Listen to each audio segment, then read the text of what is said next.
Bom dia para você que é de bom dia, boa noite para você que é de boa noite, boa tarde se você acabou de receber o sininho lá do YouTube e está acessando a gente agora.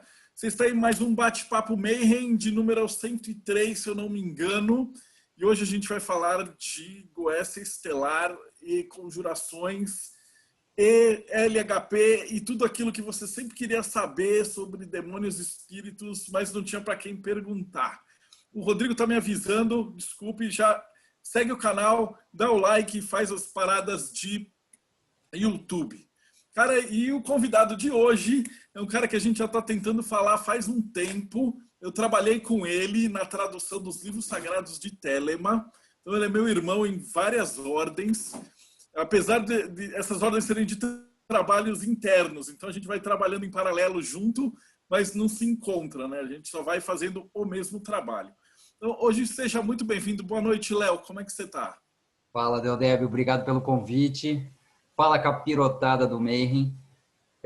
A gente tentou fazer isso realmente antes, mas como eu trabalho na indústria de primeira necessidade, durante a pandemia, para mim, inverteu a rotina do que foi para todo mundo.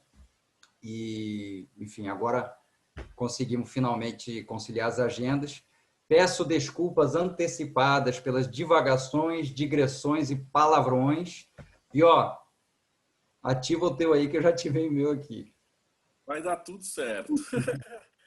Bom, antes da gente chegar no Lemugueton, a gente tem uma jornada muito grande aí para explicar os termos básicos para o pessoal. Mas, antes de tudo, a gente sempre pergunta para o convidado para ele contar um pouquinho da trajetória dele aqui nessa, né? Então, a gente brinca e fala assim, o que faz uma pessoa normal, que estava ali vivendo sua vida e tal, e aí depois de 30 anos o cara está estudando evocação de entidades estelares. Então, conta para a gente um pouquinho aí da tua história.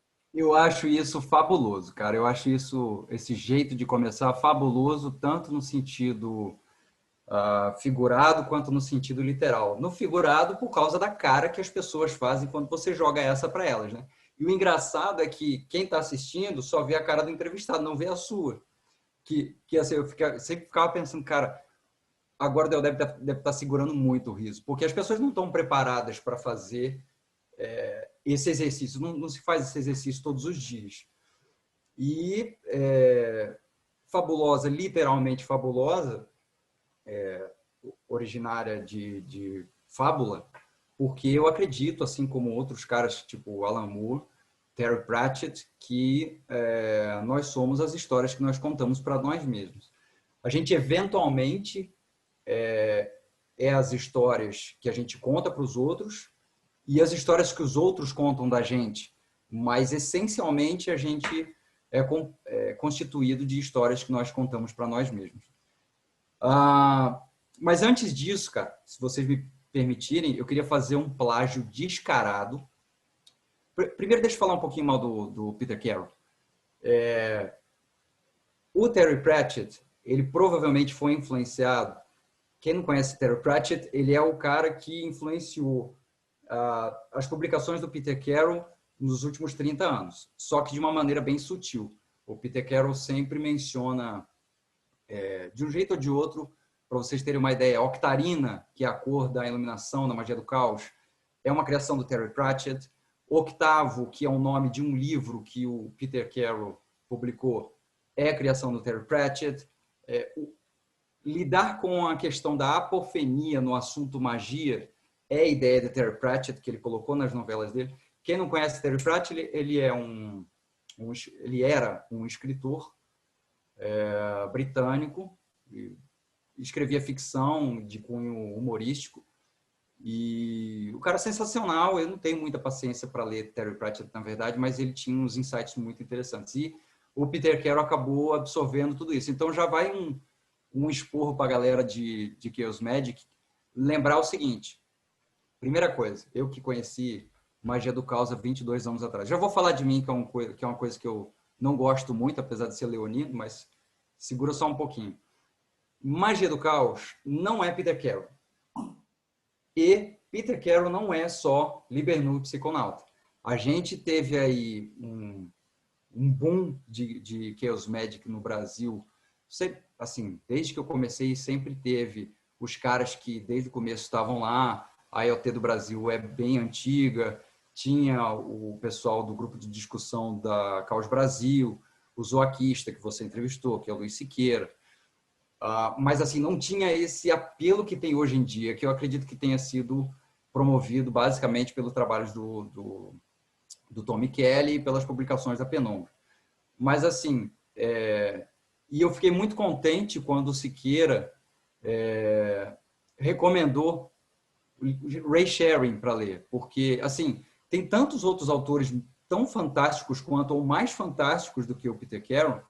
Então, e o Peter Carroll, eu falei que ia falar mal, não vou falar tão mal, mas assim, tudo que ele fala mal do Crowley, por exemplo, que ele detesta o Crowley, ele faz igual. Então, basicamente, esse gancho que eu ia puxar da questão da história, que nós somos as histórias que nós contamos para nós mesmos, ele puxou essa teoria do Terry Pratchett, que, por sua vez, deve ter sido inspirado por um norte-americano chamado Walter Fisher, que criou a teoria do paradigma narrativo. E que, basicamente, ele diz o seguinte: as histórias são mais persuasivas do que os argumentos. E o Terry Pratchett cria, no universo do Discworld dele, um elemento que é o mais abundante no universo dele, que chama narrativium, e que ele faz as coisas acontecerem exatamente como acontece numa história. E o Peter Carroll tem trazido cada vez mais isso nas últimas publicações dele, no Specularium, que é o website dele, enfim.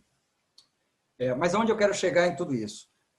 Partindo do princípio que nós somos as histórias que nós contamos para nós mesmos, eu queria fazer um plágio de um mestre de budismo tibetano. Ele é tcheco, o nome dele é Ashin Otama. Eu vou fazer um plágio descarado aqui de um vídeo dele, mas é porque o vídeo dele os vídeos em geral dele são sensacionais. Para ilustrar o que acontece quando você conta alguma coisa. Eu vou transmitir para você a minha história. Então, vou fazer um exercício rápido aqui, que é esse plágio do vídeo dele. Eu vou dar 2 amostras para vocês, 2 amostras. E o trabalho de vocês, o exercício vai ser comparar essas 2 amostras e ver se elas têm alguma coisa em comum. Tá? Ele usa no vídeo uma tigela tibetana, que eu não tenho aqui, obviamente. Para quem não sabe, é uma tigelinha assim de metal e você utiliza em cerimônias de budismo tibetano como um sino. Então, o que eu tenho aqui é um sino, eu vou usar isso. Então, eu vou vou fazer as 2 amostras para vocês vão comparar e vão me dizer se é a mesma coisa. Você tem aí, Deodébio? Eu tenho. Estou vendo que você está procurando. Mas não tem problema não, vai funcionar com o sino do mesmo jeito. Não esquenta a cabeça não. Então, vamos lá. Amostra A.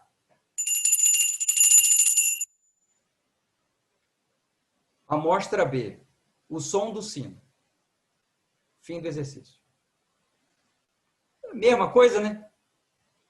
Ou tem um abismo entre elas, que é justamente... E ele fala isso, né? Que é justamente o abismo que o Crowley explora nos escritos dele, mas principalmente nas Confessions, onde ele fala que o abismo é o golfo entre o real, que é o ideal, e o irreal, que é o vigente.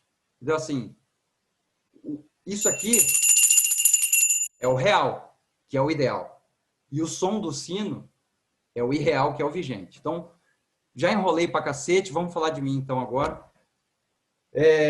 Por onde eu começo?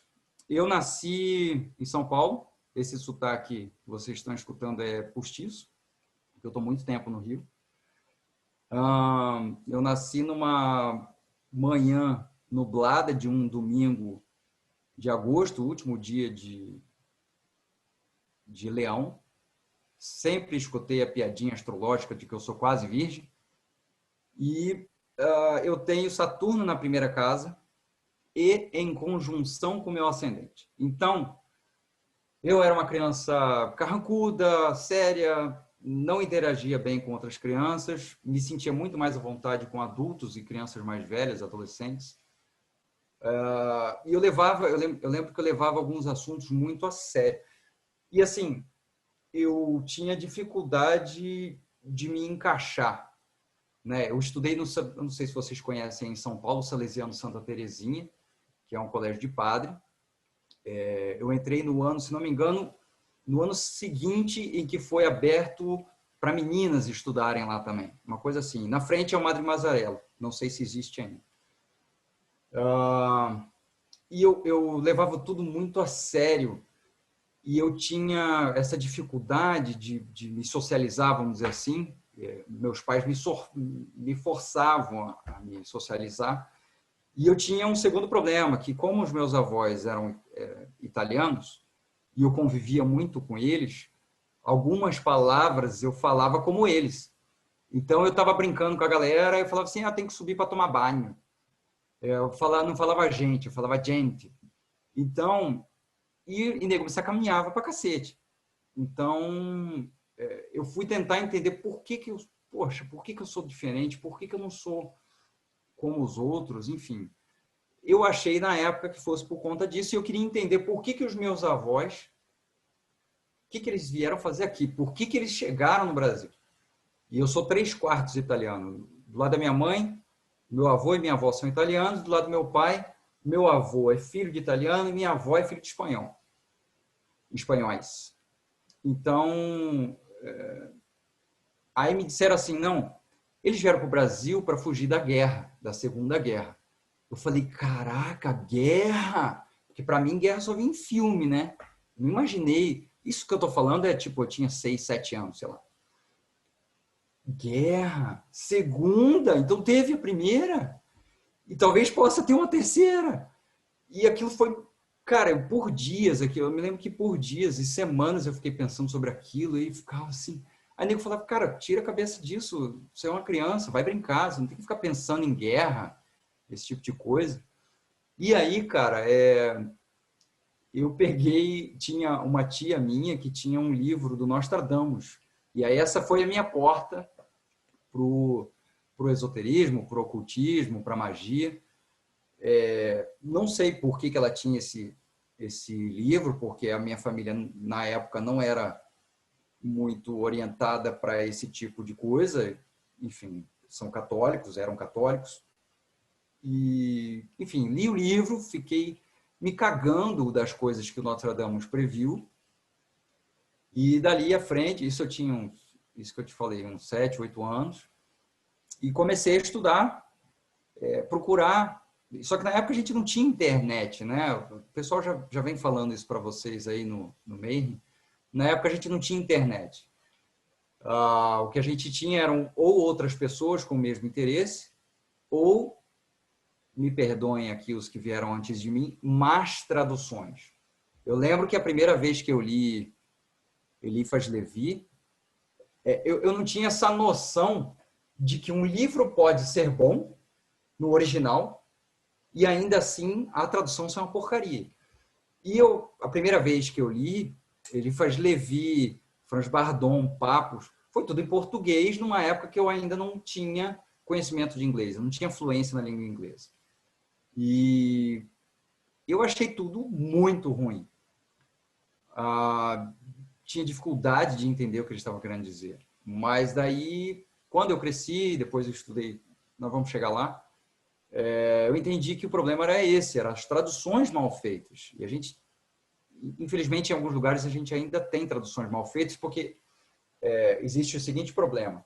Você tem tradutores que não conhecem ocultismo e traduzem livros de ocultismo, e você tem ocultistas que não são tão fluentes na língua inglesa ou no francês, qualquer que seja a língua, e acabam fazendo a tradução por tesão, porque querem aquele livro traduzido. E, de repente, a pessoa até entende, mas na hora de botar no papel é outra história, né? Mas, enfim, voltando às vacas frias, eu me criei basicamente no Salesiano até os 12 anos e tinha muita lenda urbana lá. Assim, além dessa situação do Nostradamus, da guerra, disso ficou na minha cabeça, cara, eu vou chegar a dizer que foram meses que eu fiquei eu fiquei sendo haunted. Como é que fala isso em português? Assombrado. Obrigado.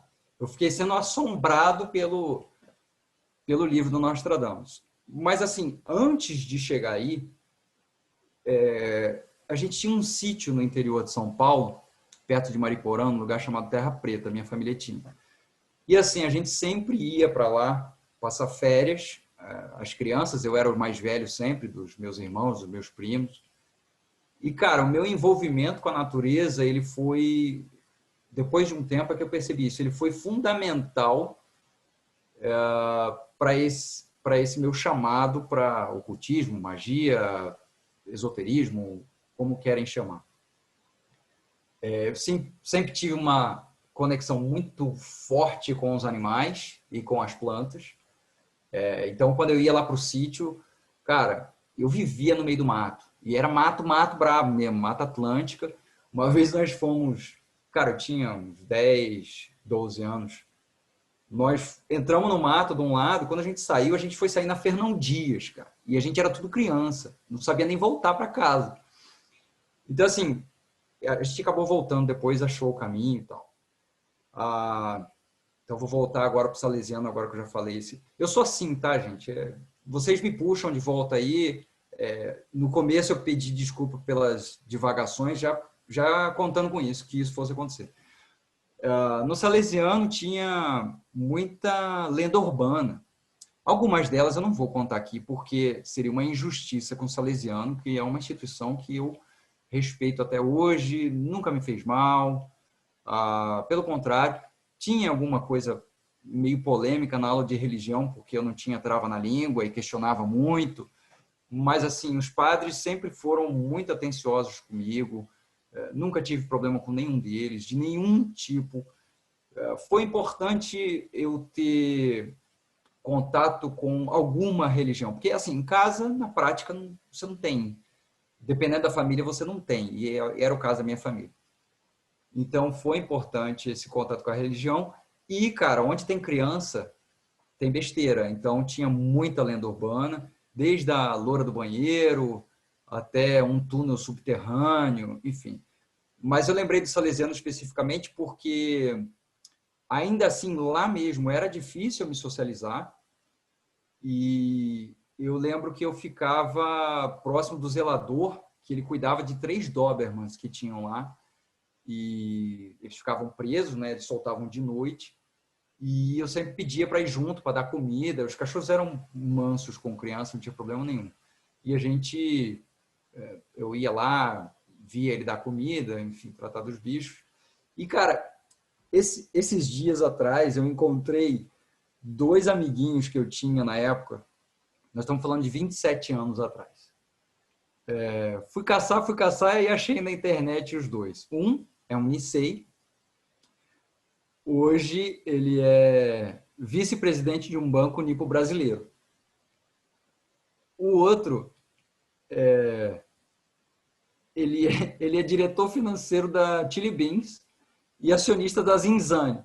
Aí você diz, porra, tinha que dar errado né? Um a cada 3 dá errado mesmo, né? Então, mas enfim, depois do Salesiano, a gente foi morar no interior. Isso também foi por um lado foi ruim para mim, que estava acostumado com cidade grande, e por outro foi bom por esse contato com natureza, com animais e tal. E, cara, como eu estava falando para vocês, não tinha internet. Então, no interior, o que eu fazia? Eu procurava a biblioteca local.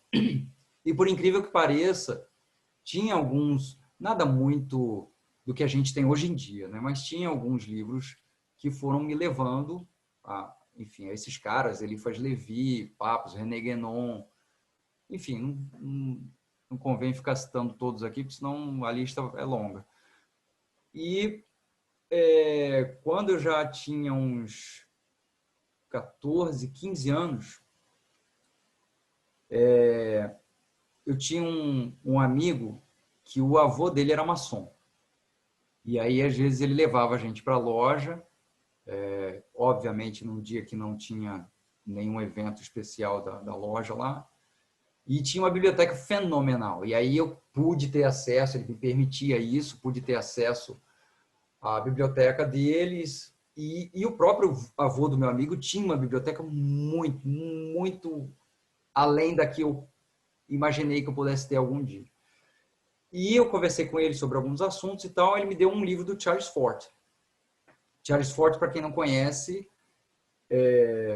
até hoje se utiliza o termo forteana para quando você vai falar sobre, sei lá, isso principalmente nos Estados Unidos, quando você vai falar sobre disco voador, objeto anacrônico, paranormal em geral, a minha referência até hoje é Charles Fort. Ele é um cara, na minha visão, subvalorizado.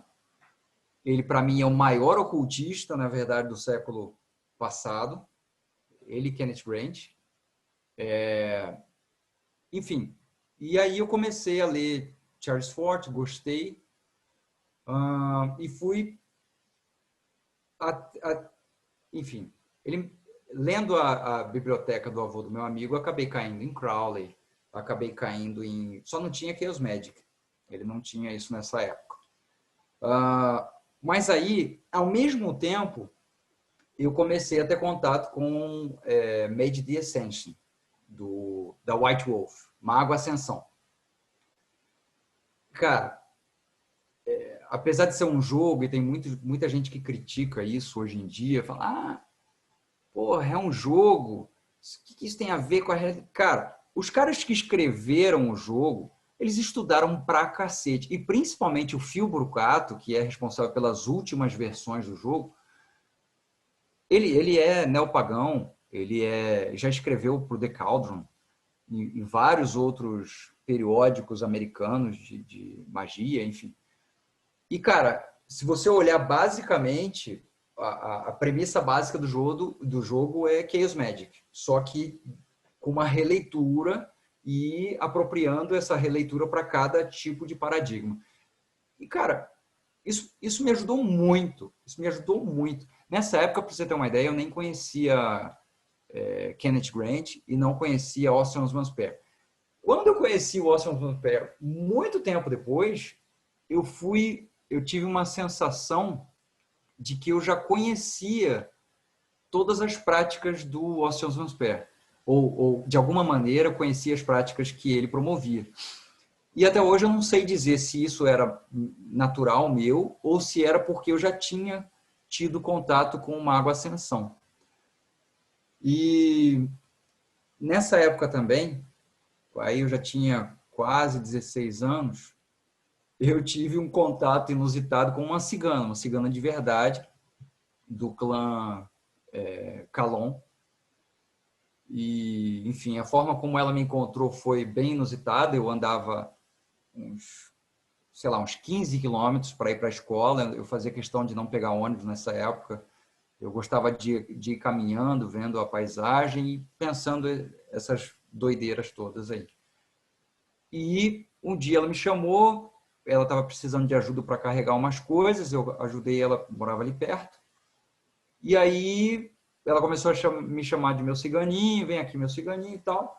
Cara, a mulher, ela tinha 3 filhas, morava com a mãe, nunca vi homem na casa dela, e ela tirava cartas.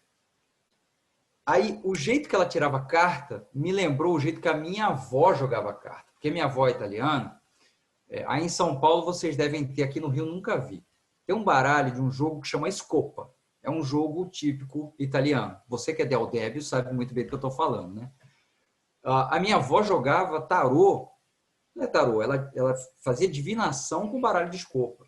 E quando eu vi essa mulher jogar, essa cigana, ela usava o baralho comum da Copag, para adivinhar a sorte das pessoas. E, cara, eu não sei explicar para você se aconteceu porque ela falou e eu fui influenciado ou se realmente a mulher previu. Mas a mulher previu muita coisa da minha vida, coisas que aconteceram recentemente.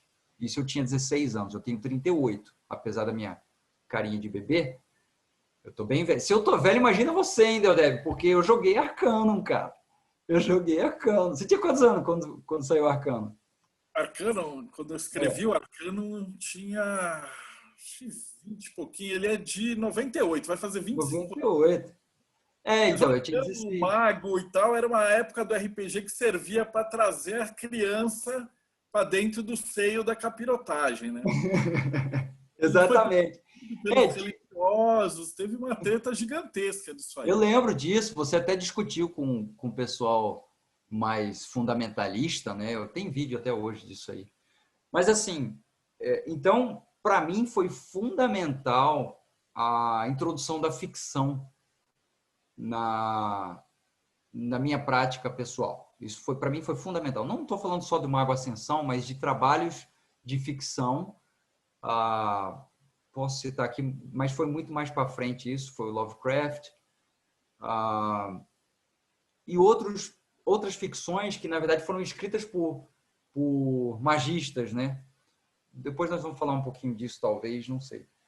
Mas, assim, e aí esse contato com a cigana, eu acabei... Foi assim, eu ajudei ela a levar umas coisas lá para casa dela, umas sacolas. Aí ela me chamou para, você toma café? Eu falei, toma. Você fuma? Cara, eu tinha quase 16 anos, eu falei, não fumo. Ela falou, então, mas você vai começar.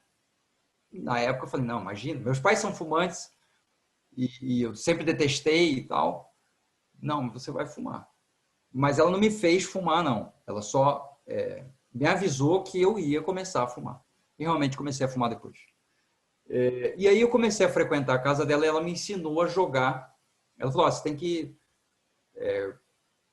vir aqui para aprender a jogar. E eu fiquei, de primeira, eu fiquei meio com o pé atrás, achando que ela fosse querer algum dinheiro, enfim, alguma coisa assim, mas nunca me pediu nada, nem um centavo. E a mulher era paupérrima. Ela dizia que tinha não mais do que 40 anos, mas você olhava para a cara dela, parecia que ela tinha uns 60 anos. E tinha umas 3 ou 4 crianças lá na casa, enfim, para ela cuidar sozinha. E eu frequentei essa casa dela uma vez por semana durante, cara, uns 6 meses. Na volta da escola eu passava lá, tomava um café com ela e aprendi muita coisa com ela. E foi através dela que eu tive um pouquinho de contato com cultos afro-brasileiros. Ela tinha, dizia ela que vinha da Bahia e que tinha, assim, ela praticava, na época imaginei que ela praticasse alguma coisa em torno de Umbanda. Não tenho como te dar certeza, mas assim, foi quando eu comecei a ter contato com essa religiosidade mais, vamos dizer assim, espiritualizada, que não era você abrir um livro, recitar o que estava escrito, acabou, fechou, todo mundo embora, um abraço. A partir daí, foi aí que deu o gatilho, eu comecei a tentar... E não tinha internet ainda. Já existia internet, mas eu não tinha acesso à internet. E aí, cara, concomitantemente com o período que eu comecei a ter algum acesso à internet em casa, que era internet de escada ainda, você tinha que usar de noite, porque eu usava o telefone, e era uma fortuna, enfim. Foi quando eu vi uma chamada do programa do Jô, do Antônio Fagundes Filho, dando uma entrevista para o Jô sobre um livro, o Livro dos Demônios. Eu falei, caraca, meu irmão, é isso aí, é essa parada que eu tô falando, entendeu? Porque assim, eu já tinha lido o Eliphas Levi, Dogma e Ritual de Alta Magia, que na época foi veiculado no Brasil com a capa, com o Baphomet na capa, e eu já tinha visto o Baphomet na loja maçônica do avô do meu amigo e tal.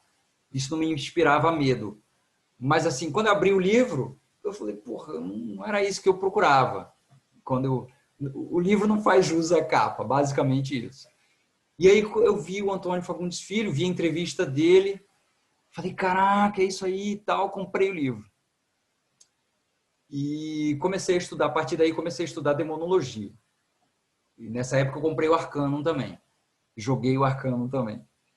E aí, estudando demonologia, nessa época eu também já tinha começado a estudar inglês. Foi visto como uma traição na minha família, porque a minha avó queria minha avó também é minha madrinha. ela queria me pagar um curso de língua. E todo mundo queria que eu cursasse italiano. Só que eu escolhi o inglês. Nossa Senhora. E aí eu comecei a estudar inglês e o pouco que eu ia aprendendo, eu tentava praticar na internet.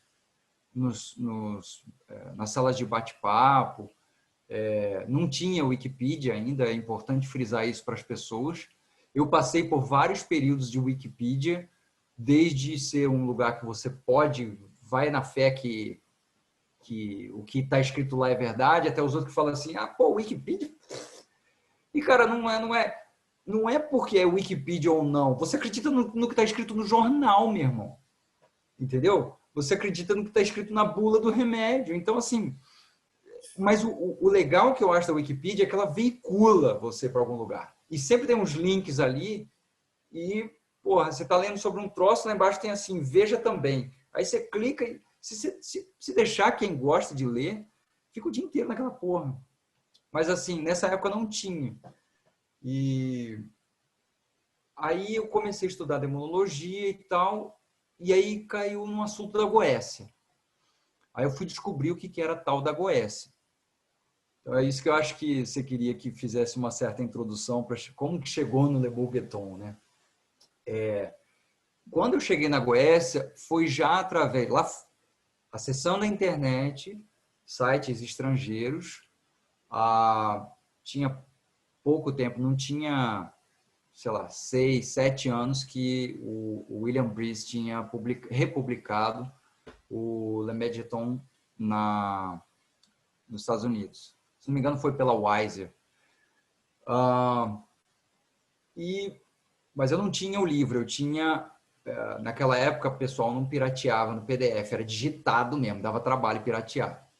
E aí tinha alguns sites que você podia visitar, que davam descrição dos espíritos e tal. E fui cair em Chaos Magic. Aí eu, isso aqui é muito mais maneiro, cara, eu vou por aqui. Aí larguei um pouco de lado a Goécia, quer dizer, eu já tinha entendido, me considerava um versado em Goécia, mas fui estudar Chaos Magic pra caramba, isso tem 22 anos. E conheci muita gente do meio. Cara, tinha um site, Deldeb, eu não sei se você teve a oportunidade de conhecer na época, chamava chaosmagic.com. Era chaosmagic.com. Ele era mantido e administrado por um cara muito doido, um japonês, que se auto-intitulava DJ Lawrence, e o outro pseudônimo dele era Dead Jellyfish. O cara era fantástico. Você sabe, ele é a lenda, né? Porque ele sumiu, ninguém sabe o que aconteceu com esse cara. E assim, foi lá que eu conheci também o Anton Channing. E aí eu fiquei amigo do Anton Channing, que é um importante membro se não me engano, da segunda ou terceira geração da IoT britânica. Ele é da Escócia. Aliás, ele mora perto oh, meu Deus do céu. Do Loch Ness da Abadia de Telemann. É isso? O Anton Channing é um cara fantástico. Ele escreveu um livro, esse livro aqui, Chemical Serpents. Assim, ele não é um cara... Ele é um cara que, assim, é bom você conversar de Chaos Magic com ele. E ele é um cara que se enveredou pelo lado da alquimia, assim. Mas ele, hoje em dia, ele está mais reservado. Eu passei por esse tipo por essa fase também. Acho que ainda estou nessa fase de ficar mais reservado. Mas, assim, até hoje a gente conversa de vez em quando. Ele é fantástico. Foi ele que, na época, eu era... Peter Carroll. Ele, cara, para de idolatrar o cara, porque não é bem assim não, meu irmão. Depois, se vocês quiserem, a gente fala mais um pouquinho.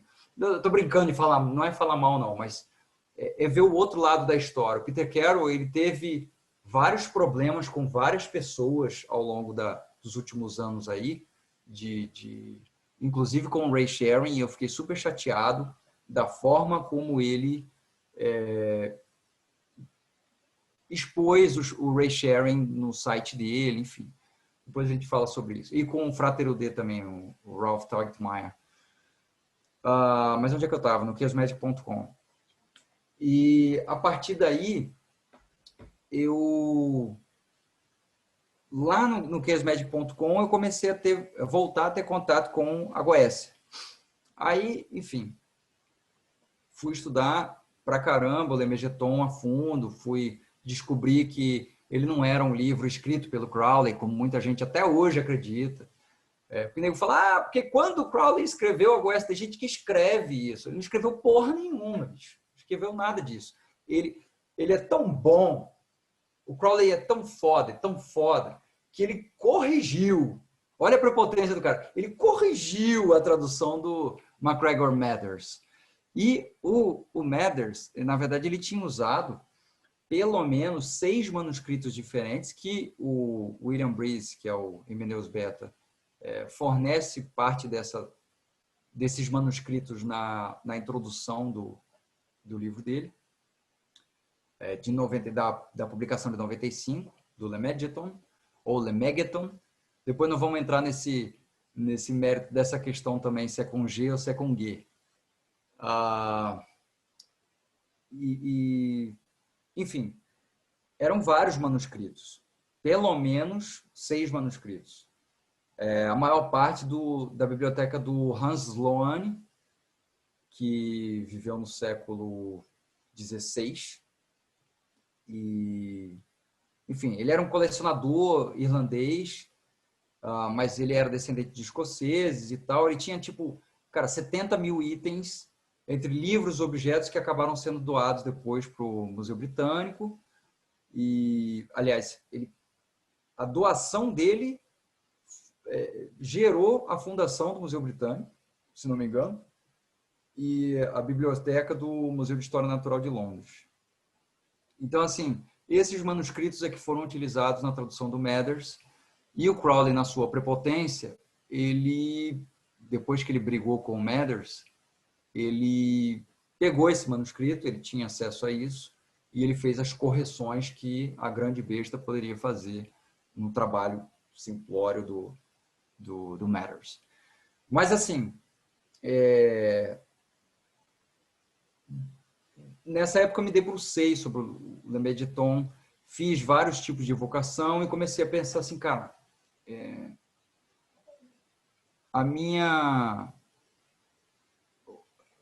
eu não vou fazer Goécia Salomônica, não. Comigo não funciona essa porra, não.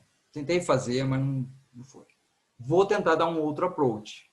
E na época eu já tinha algum conhecimento de xamanismo, já tinha lido livros de Wicca, neopaganismo, embora não tenha me identificado muito com isso. Eu falei, bom, deixa eu aplicar aqui algumas técnicas xamânicas. E eu também comecei a ler nessa época, 98, 99, alguns livros de bruxaria, mas não... Depois nós vamos falar sobre isso. Não bruxaria tradicional. Tudo tem rótulo, né, hoje em dia. Mas, assim, bruxaria... não sei como é que eu vou explicar. Isso aqui, cara, ó. Entendeu? Coisas escritas por historiadores e até hoje eu tenho história das Inquisições e tal, porque eu falei assim, eu já tinha muito interesse em história. Eu falei assim, cara, eu preciso ver qual é a da bruxaria, mas eu preciso saber como era na época, não o que estão falando hoje, porque quem me garante que é a mesma coisa? E não é, a gente sabe que não é. E aí eu fui ver que as bruxas tinham o que eles chamavam de familiares, que até hoje aqui em casa a gente chama de família. E comecei a aplicar técnicas de conjuração, invocação e evocação adaptadas, que eu mesmo criei. E, cara, a parada começou a funcionar. Aí eu falei, agora mesmo que eu não vou fazer mais Salomônica, não. Vou virar militante contra a Goécia Salomônica. E depois a gente entra também nessa questão do Salomônica, se vocês acharem necessário.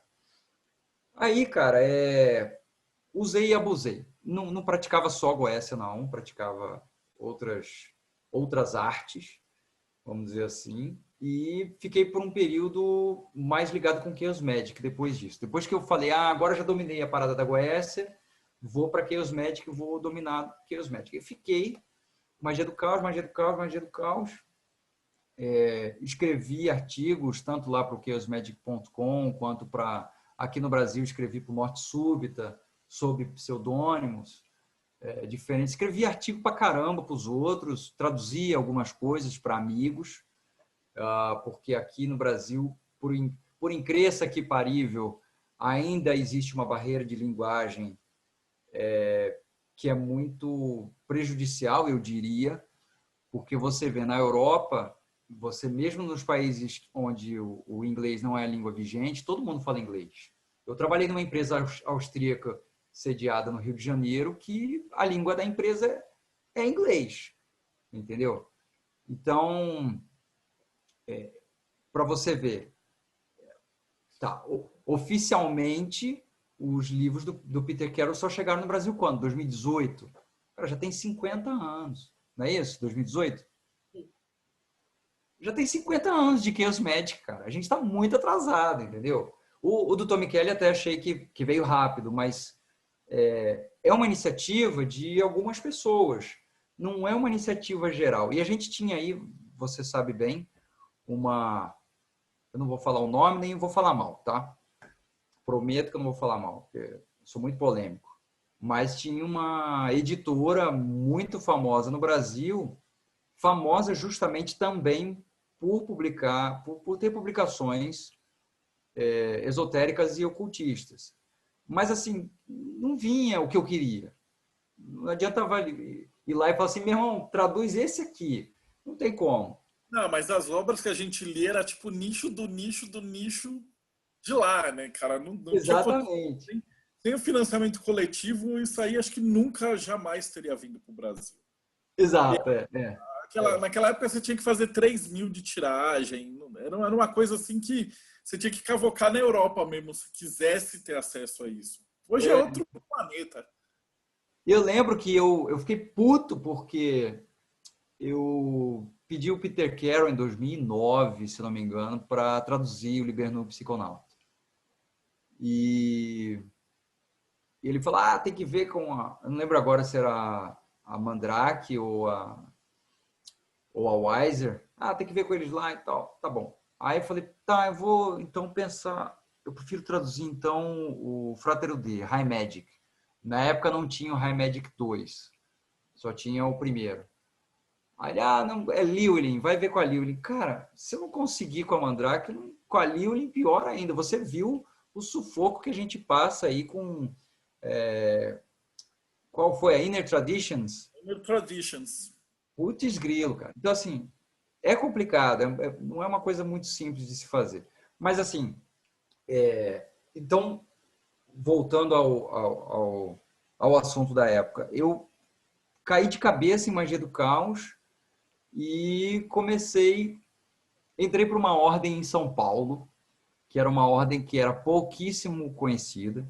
Isso aí eu já tinha uns 22, 23 anos. Eu vou pular os anos 18 a 22, porque são anos que eu não lembro nada. Não é que eu não lembro nada, mas eu lembro muito pouco dessa época, porque, enfim, a minha cabeça era diferente na época e eu fiz muita merda. Então, não vou falar sobre isso. Aí, quando foi em 2003, mais ou menos, 2003, 2004, eu entrei para essa ordem. Fui convidado, uma lista que a gente estava, não lembro exatamente, acho que era no Yahoo. Aí uma mulher me abordou e falou que ela era fulana de tal, da ordem tal. Aí eu falei, tá, mas o que você está querendo? Dinheiro não vai rolar. Não, eu tenho visto que você tem escrito, tenho gostado da forma como você se expressa, como você explica algumas coisas. E assim, cara, na época, é isso que eu estou te falando, eu já falava inglês. Então, com alguma fluência, que na época era mais difícil. Hoje em dia você tem mais facilidade, tem esse tal desse Open English, essas coisas assim, mas na época não tinha, cara. Você tinha que fazer o curso ou Cultura Inglesa, que foi o que eu fiz, ou IASG, que é onde eu terminei também. Eu quase me formei como professor no IASG. E, cara, aqui no Rio nem sei como é que era. Mas, assim, não tinha essas coisas pela internet, curso à distância, não tinha essa porra. Então, muita gente não tinha. E eu traduzia tudo, eu gostava muito de traduzir. E aí ela falou, eu quero que você venha para essa ordem, porque a gente tem uns determinados graus aqui dentro, e a gente gostaria que você lecionasse. Eu falei, putz, eu sou um moleque, cara. O que eu vou fazer nessa porra? Eu não sou mestre de nada. Não, vem para cá e tal. Aí eu fui convidado, fui para lá, era em São Paulo. Nessa época eu estava no interior. Fui para São Paulo, conheci os caras, pessoal excepcional. Só gente top mesmo, que conhecia desde maçonaria, martinismo, a Rosa Cruz, até Umbanda, Candomblé, conheci de tudo. E aí eles estavam querendo fazer o seguinte, era tipo uma escola, mas na verdade eles se intitulavam Ordem, era tipo uma escola, e eles tinham determinadas disciplinas e tinham o especialista daquela disciplina. Nessa época nem existia Harry Potter ainda, tá? Então não era nem plágio nessa época. E foi lá que eu conheci minha mulher. Minha mulher também tinha sido convidada pela mesma razão. Minha mulher conhece várias coisas, mas assim, nessa época ela era mais famosa por ser versada em Voodoo, no Voodoo americano, o original, que tem grande influência não somente africana, mas irlandesa. E ela é de origem irlandesa. Apesar de ter nascido na Inglaterra, o pai dela é inglês, é irlandês. Ela nasceu na Inglaterra, depois veio para cá, para o Brasil, pequena. E foi lá que eu conheci minha mulher. E, cara, nessa época eu comecei a ponderar a importância de você ter o que na alquimia eles chamam de sororalquímica, né? Porque, cara, eu fiquei pensando assim, na verdade, eu vou abrir o jogo, tá? Antes de eu entrar para essa ordem, eu chamei o Paimon, falando em goético. Falei, Paimon, é o seguinte, eu já usei e abusei de estados alterados de consciência, já fiz um monte de doideira e tal, tô cansado dessa porra. Cara, quando eu estudava em São Paulo, no Mackenzie, eu não saía da Rua Augusta. Eu ganhava meu salário e ele ia, em uma semana, ele ia todo ali da Augusta. E aí, você entendeu o que eu tô falando, né, Dedé?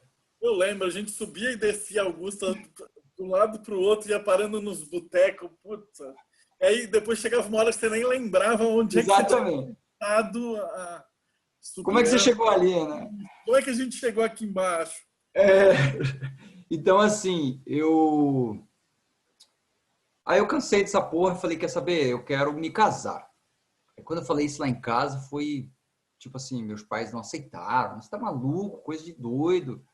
Porque e até hoje, né?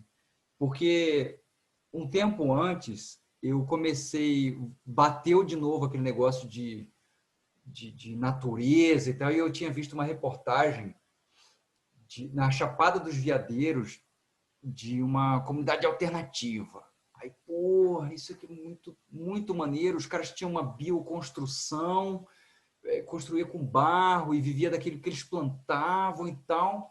E eu já trabalhava nessa época, eu falei pro meu pai assim, falei, pai, eu quero essa porra, eu quero fazer essa porra aí.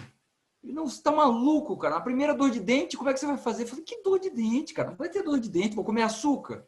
Não vou comer açúcar, cara, vou comer o que eu planto.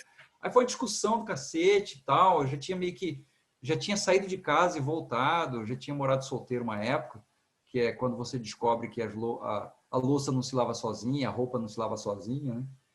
E aí eu falei, quer saber, eu quero me casar. Já tinha tido várias namoradas e tal, já tinha tido minha época de putaria também. Falei, agora eu vou endireitar, vou ficar sério.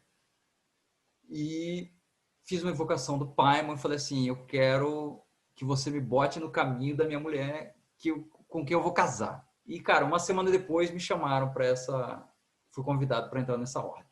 E aí lá eu conheci minha mulher, quando foi, tipo, ela tinha acabado de se divorciar e, sei lá, uns 6 meses depois a gente já estava junto e começou a morar junto e tal. Enfim, aí isso tudo no interior de São Paulo. Depois eu vim para o Rio. E, cara, para quem não... Assim, eu já tinha viajado, já tinha ido para Minas, mas, assim, Rio de Janeiro é um troço monstruoso. Assim, em vários sentidos. Para mim, que era paulista, era tudo diferente. Aliás, paulista, eu já tô cariocando de vez, ó. Eu falo paulista, porque carioca não fala paulistano, né? Fala paulista. E logo de cara onde eu chegava nos lugares, o nego já sacava que eu não era dali. Aí tinha que ficar meio... Eu ficava preocupado, porque, cara, eu trabalhava numa consultoria em que, assim, 70% dos clientes eram constituídos de empresas de transporte público de passageiro. E toda garagem, cara, é em pé de morro. Então, essa garagem aqui é da ADA, não que seja da facção, mas a facção domina o morro. E algumas vezes você é obrigado a fazer algumas concessões e tal. Tem que dar ônibus para baile funk, essas paradas tudo. E quando, cara, o que eu me sentia mais à vontade era perto do morro do Alemão e da Vila Cruzeiro, porque o dono era o FB, que ele é paulista também. Então, porra, aqui ninguém vai mexer comigo porque eu sou paulista também. Besteira. Mas, assim, aí eu fui pegando esse sotaque, acho que de tanto ficar por aqui, falar com o pessoal. E aí acabei conhecendo vamos dizer assim, alguns movimentos e grupos que estudavam determinados assuntos aqui e tal. Eu já tinha saído da ordem lá de São Paulo e junto com a minha vinda para o Rio, eu ingressei na Dragon Rouge.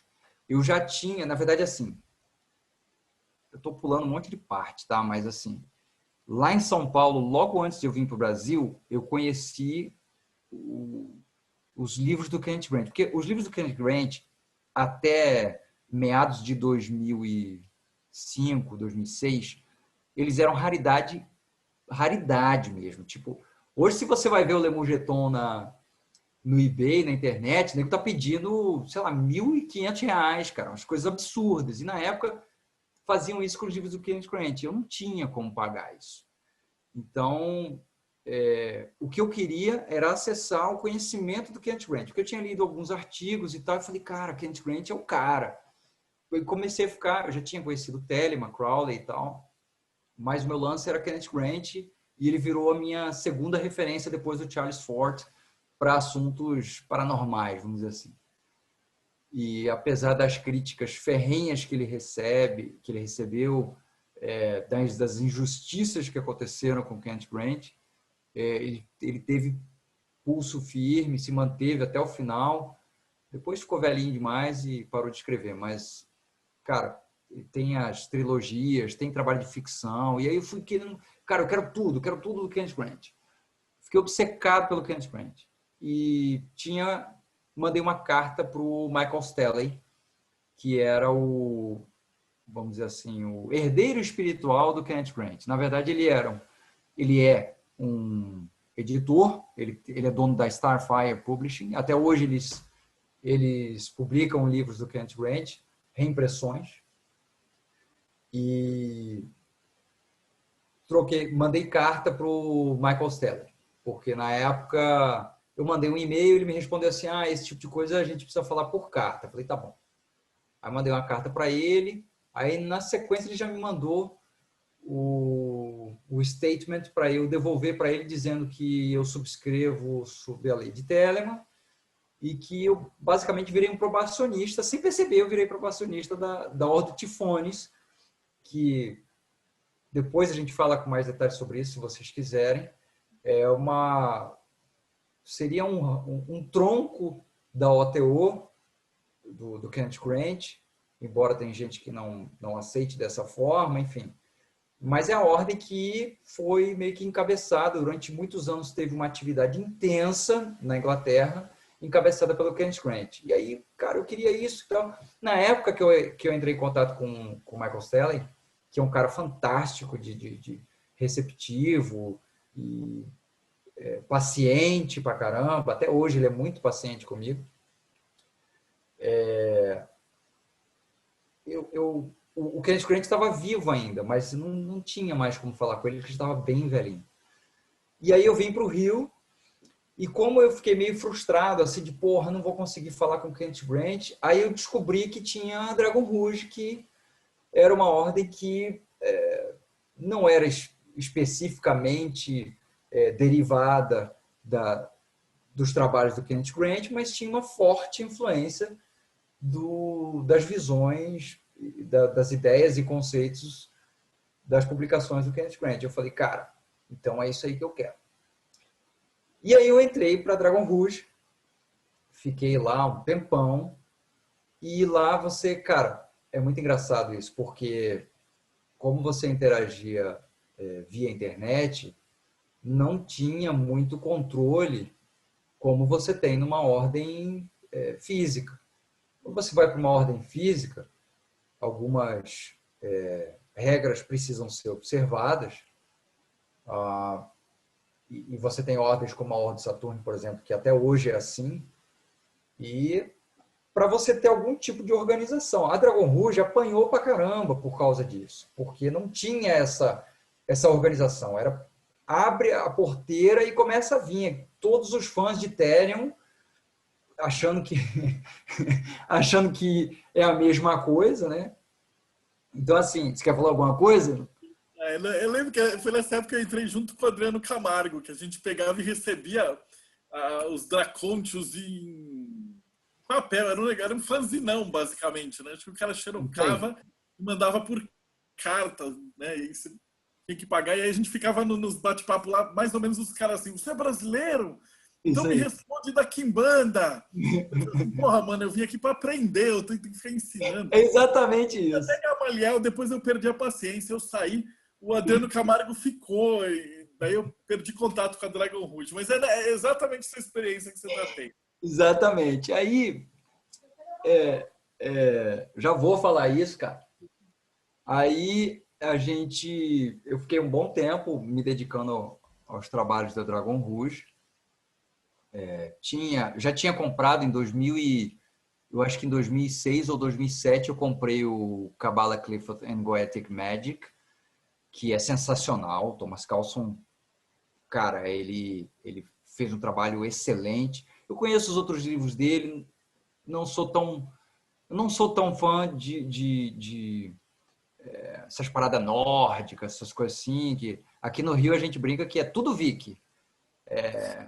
Mas, assim, não sou muito fã dessas coisas assim. Eu me interesso por Cabala e tal. Ele tem um bom trabalho feito com runas, com a Cabala gótica e tal. Mas que eu gostei, o trabalho que eu me identifiquei dele foi o Cabala Clifford e Magia Goética. E cara, depois nós vamos falar sobre isso, mas, assim, esse lance dele chamar o troço de gótico, hoje, para mim, faz todo sentido. Depois que eu publiquei o Le Mougeton, na verdade, é que eu fui entender que realmente faz todo sentido esse lance do gótico. Não é simplesmente porque o gótico é a literatura gótica, é filme de vampiro. Não, é do povo gótico. E aí que nós vamos chegar na minha, que não tem certificado acadêmico, etimologia do termo Le Mougeton. E aí, nessa época, eu comecei, como você falou, o nego vinha te perguntar, e que banda? Me ensina que banda e tal. E, cara, eu comecei a me juntar com os caras lá, ali. Tinha um italiano, tinha um holandês, um inglês, e tinha... Cara, tinham 6 ou 7 caras que ficavam contando comigo, ficavam debatendo um Goécia especificamente. E aí a gente estava preocupado em fazer um link, porque na Dragon Rouge também tem essa questão de Sirius, que é do Kenneth Grant, que ele, por sua vez, absorveu do Arthur Machen,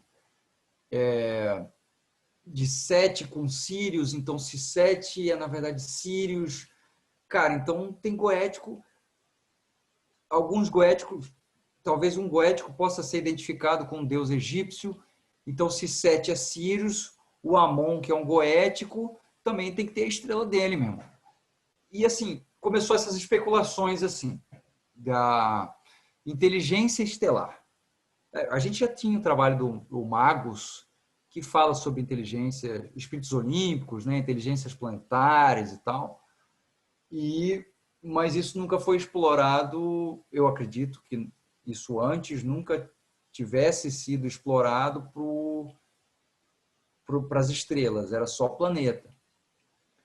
E aí a gente conversando, como é que a gente vai chegar nisso e tal. Aí, cara, fiquei uns 2 anos nisso, fazendo o trabalho da Dragon Rouge e, paralelamente, falando com esses doidos aí sobre... Nós criamos um grupo nosso, fora da Dragon Rouge, sobre esse assunto. Porque Dragon Rouge você tem que cumprir os programas deles. Como em qualquer ordem, é uma ordem, né? Então, é normal que isso aconteça. Mas a gente acabou chegando à conclusão na época que para a gente estava sendo mais produtivo estudar essa parada entre a gente.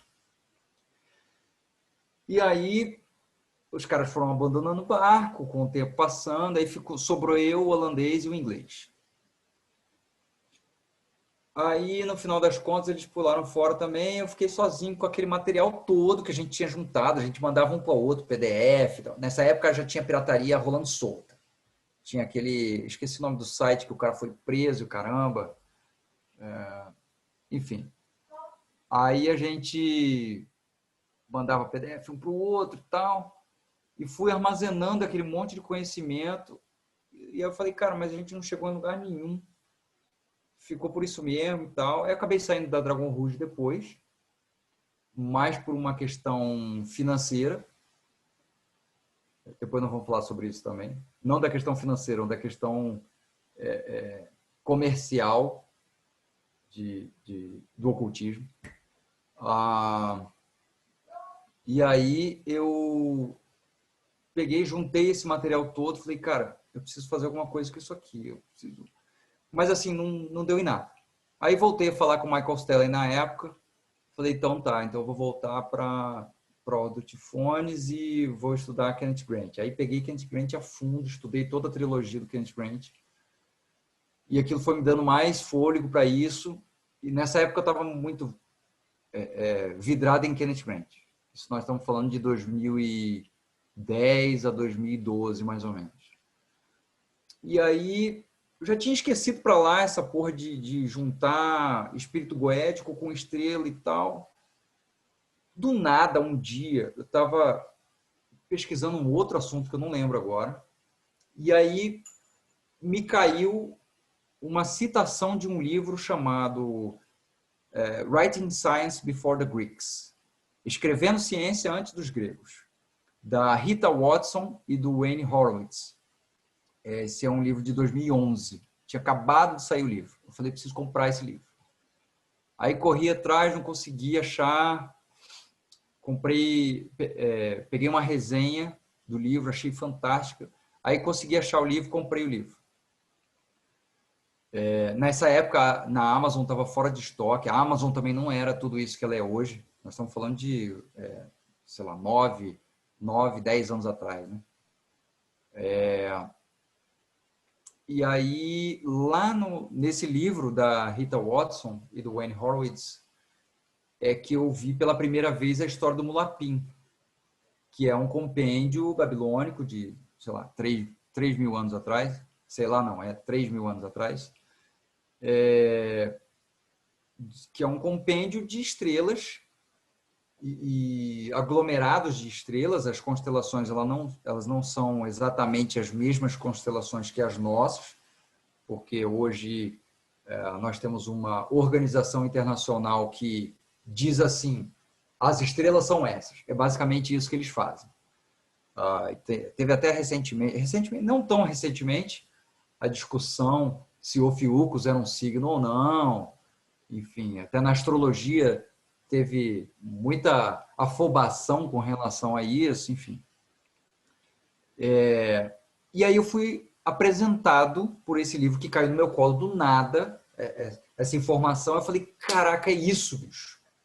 Porque eu comecei a ler esse tal desse Mulapim e eu comecei a ver que eu já tinha uma noção de que os espíritos goéticos, da forma como eles são apresentados no Lemegeton, os nomes deles são de deuses antigos de alguns lugares. Só que nem todos, né? Tem nome ali que você não sabe de onde veio aquele bagulho. Mas tem Astarô, que você sabe que é Astarte, ou pelo menos todo mundo, a realidade consensual diz que é, falando em Mago Ascensão, né? Diz que é Astarte, tem Amon, que é um deus egípcio, e por aí vai. Então, quando eu peguei aquilo, eu falei, cara, é isso, porque as estrelas do Mulapim, e na verdade as constelações, nós já vamos falar eles não faziam essa diferença entre constelação e estrela, era tudo asterismo, da mesma forma que a gente chama na astrologia Sol e Lua de planeta, né?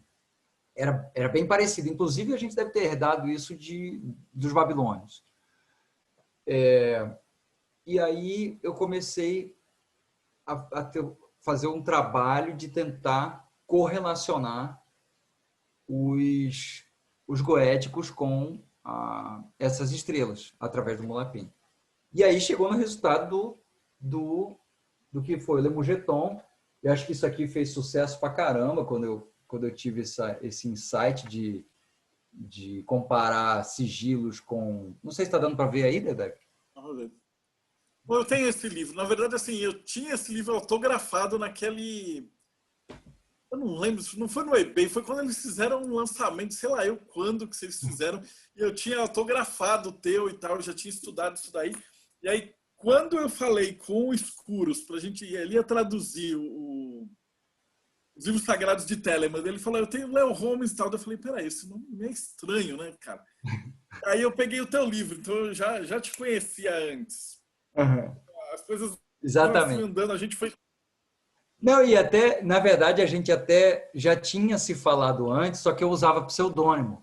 Então não A tinha. gente deve ter conversado muito no Dragon Rouge, Exatamente. pseudônimo. E aí, assim, comecei a fazer esse trabalho de linkar uma coisa com a outra e no meio do caminho, cara, eu comecei a ver que essa parada não se relacionava só com os goéticos, mas com as cartas do tarô também. E, porra, com o alfabeto hebraico também, com a cabala também. Eu falo cabala, tá? Tem gente que fala cabalá. Eu falo cabala. Posso falar cabala, porra? Quero falar cabala. Então, comecei a ver que essa questão da simbologia estelar, que era presente, era muito forte no Oriente Médio pré-islâmico, nas diversas formas de sabaísmo ou sabeísmo e das culturas sumero-babilônicas, que, cara, qualquer lugar que você fosse por Oriente Médio antes de Maomé, você ia se deparar com essa influência estelar. E hoje nós temos nos Yézidis, que são objeto de estudo não só antropológico e sociológico, mas também na Dragon Rouge eles são estudados de maneira bem séria, os Yézidis. E tem essa relação, tem influência de zoroastrismo e tal, mas tem essa relação com a magia planetária, com a tradição estelar, como eu falo no Lemugeton. E aí eu cheguei a falar com o inglês e com o holandês, falei, cara, vem cá, eu descobri essa parada aqui, vocês não querem lançar uma parada junto comigo? Não quero. Então tá bom. Aí eu escrevi... mas por que você escreveu em inglês? Muita gente me perguntou isso na época. Cara, porque a língua franca na Dragon Rouge era o inglês. E todo o material que a gente tinha trocado era em inglês. Eu não ia ficar lendo tudo de novo, traduzindo tudo de novo para depois escrever em português. E eu, sinceramente, na época, eu não achava que esse conteúdo pudesse... que o Brasil que o Brasil não estivesse preparado para receber uma publicação como essa. Eu já tinha tentado fazer uma publicação parecida, quer dizer, parecida em termos. Quando eu vim para o Rio, eu fiquei assim, quando eu conheci a cultura afro-brasileira mais presente, porque em São Paulo ela é mais ou menos, no Rio ela é muito forte. No Espírito Santo, Bahia, Rio de Janeiro, e aí eu morava do lado do berço da cabula. Quem não sabe o que é cabula é a avó da macumba. Foi quando começaram a ter esses cultos quando esses cultos podiam ser realizados, já não eram proibidos. Então, eu morava no Grajaú, e a cabula, no Rio de Janeiro, nasceu na Serra Grajaú-Jacarepaguá. E depois do Grajaú, eu fui morar na freguesia em Jacarepaguá. Então, essa serra que liga esses dois bairros que eu morei no Rio, foi ali onde tudo começou. E aí surgiu a candomblé, umbanda, quimbanda. E, cara, eu achava muito legal uma influência malê que tinha. Legal assim, interessante. Uma influência malê que tinha, se não me engano, é de etnia Haussá, os caras que eram convertidos ao Islã. Então tinha patuá, e você tem documentado isso, tem um bispo do Espírito Santo preocupadíssimo. Ele escreveu, sei lá, em 1800 e tanto, preocupado com o pessoal que ia na sexta-feira na cabula e no domingo ia na missa. Então, ele escreveu para a diocese, enfim, para ver o que eles podiam fazer para conter isso. E aí eu estudei na época e tal, escrevi mais ou menos uma teoria envolvendo o que na época me enchia os olhos, que era Kenneth Grant, chamava Cabula e Cabala. Porque tinha essa influência, diz a Olga Castriotto, que é a estudiosa do Espírito Santo, que Cabula é uma corruptela de Cabala. E que essa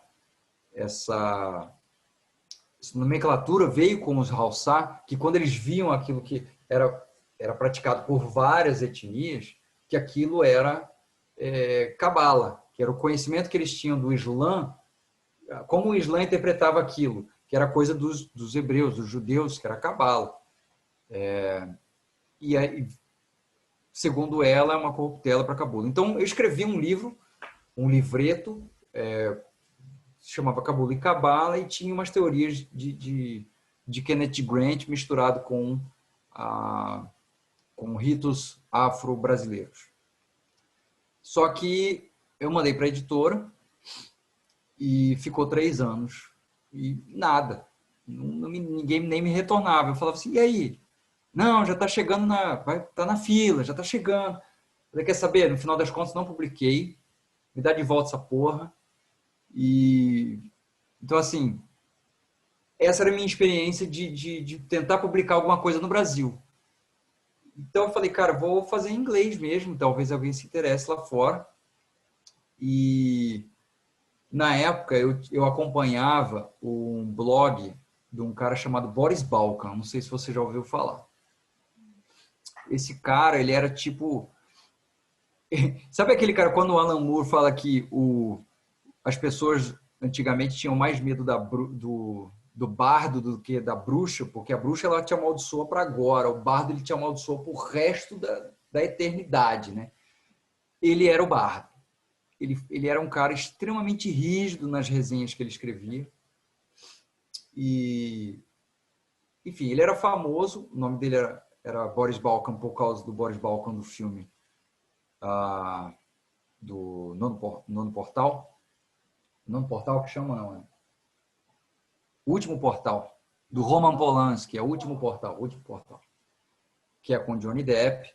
E, enfim, ele fazia essas resenhas e na lateral do blog dele tinha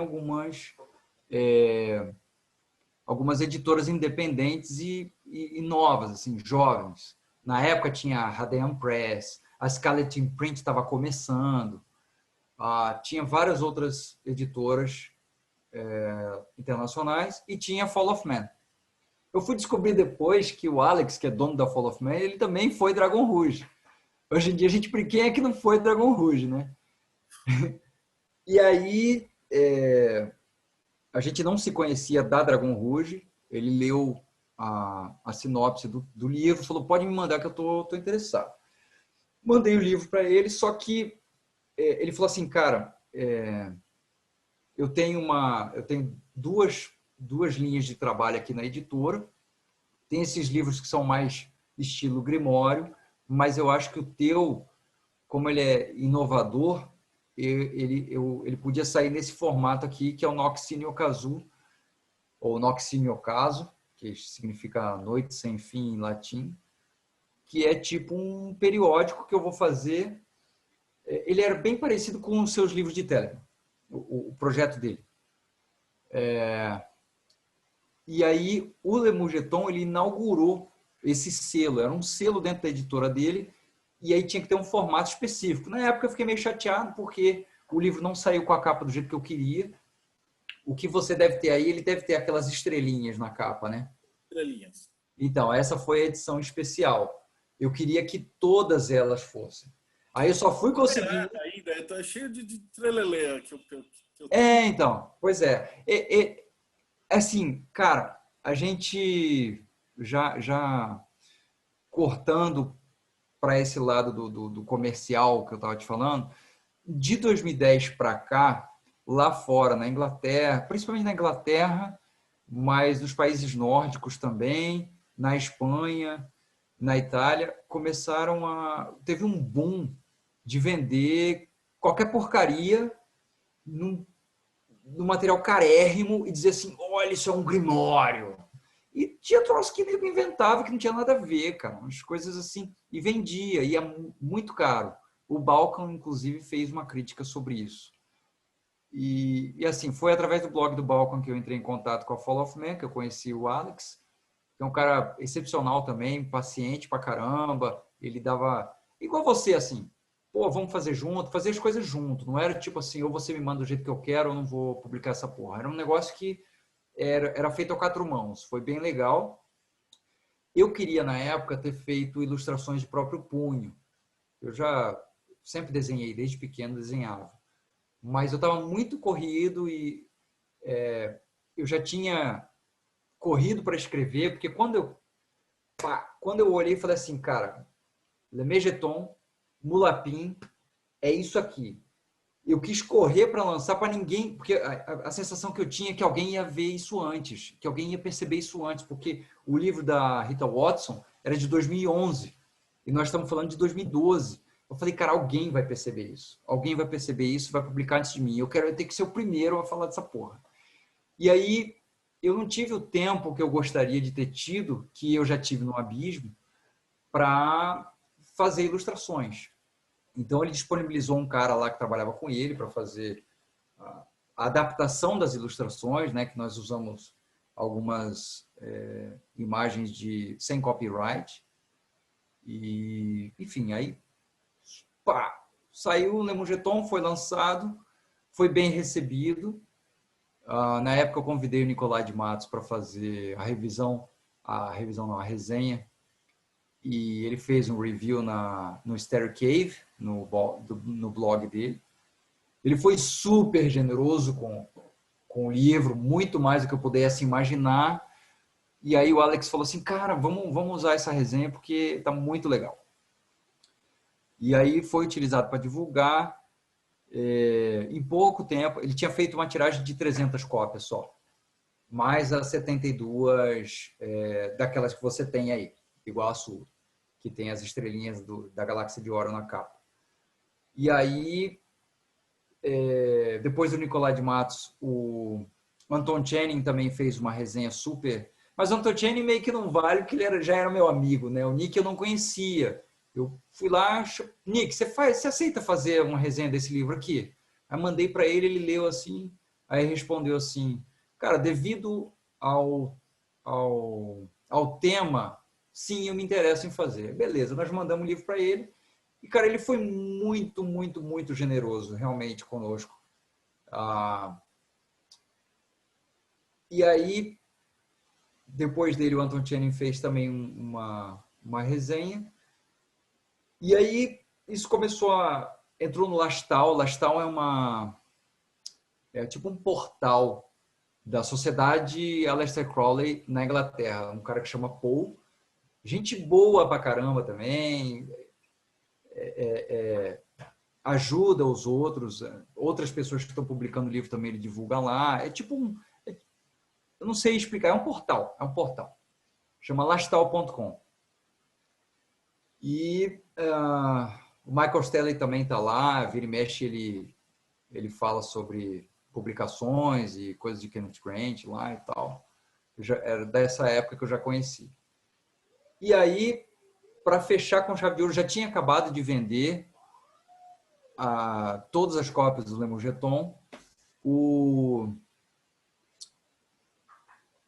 cara da OTA como que ele chama? Meu Deus do céu. Não vou lembrar o nome dele. Enfim, o cara fez um programa de rádio, tipo o que você faz. Eu vou lembrar o nome dele ainda. Tipo o Bate-Papo Mayhem, o podcast, coisa assim. Ele falou sobre o livro e aí voltou. O pessoal queria pedir e tal. Queria que reimprimisse. Enfim, um monte de gente pediu pro Alex, na Fall of Man, reimprimir isso. E eu falei, não quero mais não, cara. Deixa do jeito que tá bom. Mas, assim, por um lado é ruim, porque os livros esse livro aqui que está circulando, que nem era a edição especial, isso na época eu não lembro quanto é que era, mas era, cara, não chegava a 40 euros um livro desse aqui. Hoje está o equivalente a 1.500, 1.600 reais. É um absurdo isso, cara, um absurdo. Então, já no Abismo, eu consegui dar mais uns pitacos na capa, tá vendo? Eu sei que o bate-papo não é sobre Abismo, né? Só para ver. Eu fiquei mais satisfeito que esse aqui é a versão standard. Esse é o padrão. Edição especial, que eu não sei por que é especial, que eu não gosto dela. Isso aqui é típico dos trabalhos do Alex, ele gosta da coisa mais dark. E eu queria um troço diferente. Aí eu falei, pedi ajuda para minha mulher, ela falou, cara, por que você não faz azul em vez de fazer de preto? É tudo, na Fall of Man é tudo preto e tal. E o Abismo, ele está relacionado com água, com emoção. Por que você não faz azul? Aí eu achei do caramba, tirei a foto de um tecido, de tecido do azul italiano. E aí mandei para ele falou, cara, vai ser esse aí então. E esse design da capa aqui é meu também. Todo ele. Só o logotipo que a gente fez junto, mas isso aqui é uma... Quem lê o livro vai entender depois que é um deboche com o magistério, porque no livro eu falo sobre magisterion, no sentido de therion, fazendo um deboche do magistério, né? Mas assim... E aí, cara, logo que eu lancei o Le Mougeton, eu comecei a ter alguns outros insights e comecei a... Cara, o que eu quero fazer da minha vida agora? Tá bom, já me realizei. Eu queria ser um escritor, já escrevi um livro. Não sei se eu quero escrever mais. O que eu quero agora? Aí eu decidi com a minha família o que eu queria agora, naquela época. E fomos viver o nosso sonho até que meu mundo caiu.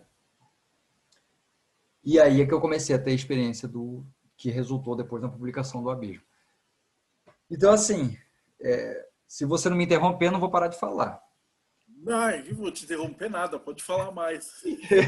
Eu tô com os originais do Abismo para português. Você já me mandou. Aí eu preciso convencer o pessoal que está escutando, né? Não, mas é isso que eu te pergunto. Eu quero fazer as capas bonitas, a capa com as estrelas, que é aquela capa especial, e a capa do Abismo, até com imitando tecido e tudo. Perfeito. Então, vamos voltar a falar um pouquinho do Lemegeton de novo, porque assim, já me perguntaram, pô, é Lemegeton ou é Lemegueton? Então, a raiz da palavra, a raiz proto-indo-europeia da palavra Goécia, ou de Goes, e da palavra Getai, que é uma tribo específica da região da Bulgária e da Romênia, do norte e do sul, das margens norte e sul do Baixo Danúbio, a raiz indo-europeia é a mesma, significa invocar, chamar. E esses Getai, que em português chama-se de Getas, eles são uma subdivisão dos dácios. Os dácios eram tribos da Trácia que, por sua vez, vinham do norte do Irã. Então, assim, a minha teoria, a minha etimologia, ela se diferencia da etimologia tradicional de pessoas como Jake Stratton-Kent, por exemplo, onde eu trago a origem do termo Goécia para um etnônimo, ou seja, o nome de uma etnia e não o nome de uma atividade. Normalmente, tradicionalmente, falar Goécia vem de Goetes, e Goetes era o cara que fazia as invocações. Só que assim, isso não é nada típico dos gregos. Se você entende um pouquinho de etimologia, você vai saber que mageia é a arte dos magoi. Quem são os magoi? São uma tribo do Irã. Não é um cara que faz a invocação. Sempre teve invocação em tudo quanto é lugar. Não é porque... E Goethes não é um termo autóctone grego. Ele não é original grego. Ele é um termo que veio para a Grécia. Então, essa raiz proto-indo-europeia, na minha etimologia, ela vai te levar o Goethes como sendo sinônimo de Getai, de Getai, que é esse cara da tribo da Dácia. Só que o mais interessante é que eles têm Depois nós vamos falar um pouquinho dos gregos, mas assim, os gregos que falavam sobre os Getai, e os Dácios, e os Trácios, os Getai, eles seriam os antecessores dos góticos, tá? Por isso que eu falei lá no começo que o Carlson estava sem saber, ou talvez ele saiba, mas acho que sem saber ele estava certo com relação à cabala gótica, porque os Getai, tradicionalmente, assume-se que eles são os progenitores dos góticos. E eles tinham, os gregos que tiveram contato com eles, desde da grande antiguidade, da alta antiguidade, eles escreveram que os Getai, eles tinham um culto a um rei mítico. Por isso que alguns autores até confundem, achando que os Getai são monoteístas, numa época em que o politeísmo era o que imperava ali na região. Mas havia esse culto. O Mircea Eliade escreveu sobre ele, eu voltei a ler agora recentemente. Zalmoxis era o nome desse rei mítico. Só que, cara, o próprio Mircea Eliade fala assim, ele não chega a uma conclusão, mas quando ele vai analisar a etimologia do nome, ele fala que um autor, que ele cita lá, que esse final xis é o mesmo que chamar um chá, é um sheik, um chá, a raiz do norte do Irã que denota um rei. Antes desse cara, as pessoas tentaram dizer que Zalmo era o trácio, o significado na língua trácia para pele. porque ele aí cria aquelas ideias, porque ele nasceu e foi envolvido numa pele de urso. Não tinha nada a ver isso. É o seguinte, aonde eu cheguei, mas, assim, são poucas as evidências, né? Eu não tenho como provar isso, mas o meu raciocínio, pelo menos, qual foi? O nome Salomão, em várias línguas do Mar Báltico e do Mar Negro, ele é Salomão. Então, eu cheguei na doideira de que Zalmoxis é o rei Salomão. Mas, assim, eu não tenho evidência disso. Não tem...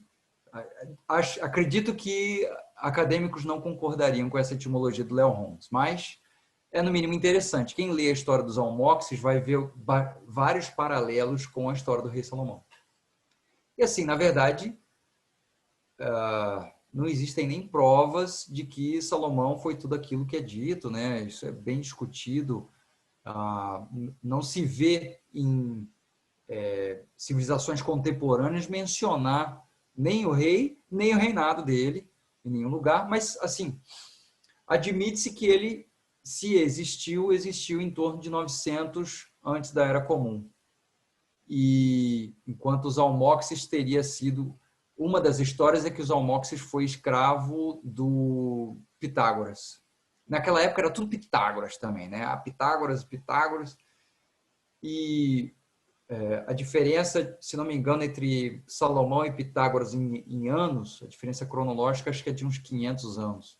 Só que assim, cara, na época, tanto faz ser 50, 200 ou 300 anos. As histórias que a gente falou lá no começo, que nós somos as histórias que nós contamos para nós mesmos, é isso que vale. E é isso que amarra o meu papo maluco do começo sobre o Walter Fischer, falando sobre o narrativismo, ou o paradigma narrativo. E, cara, também tem a questão dos Jin, isso o próprio Crowley fala. Como é uma região ali, voltando para os Getas, ou para os Getai, como é uma região colada com a Anatólia, que hoje é a Turquia, você tinha um fluxo, um comércio e cultura, trânsito de cultura ali. Não era uma coisa tipo, aqui é Europa, aqui é Oriente. Não tinha essa divisão. É uma região, como foi no Egito, como foi na própria Síria, que eles chamam em inglês de um melting pot. É uma panela fervente de diversidade cultural. Era um Brasil da época, né? E aí, por conta dessa questão do comércio, tinha muito trânsito de várias culturas. Inclusive, até hoje, nos Balcãs e em alguns lugares do Mar Negro, mais para a Europa, você tem, no próprio Danúbio ali, lendas locais sobre Jin, ou sobre, mesmo que seja outro nome, mas com características de gênios da lâmpada que a gente vê aí nas Mil e Uma Noites. Aliás, quando eu vim para o Rio, antes de morar no Rio, eu morei em Petrópolis. E Petrópolis é fantástico, né? A única coisa ruim é que alguns lugares cheiram mofo, porque chove pra caramba. Aqui chove também, onde eu estou atualmente, chove pra caramba. E eu fui num sebo, logo que eu cheguei de mudança, eu falei assim, pô, cara, eu tenho muito livro e eu quero me desfazer de alguns e meio que selecionar minha biblioteca e deixar só os livros que para mim são mais importantes e tal. Alguns eu vou passar para frente.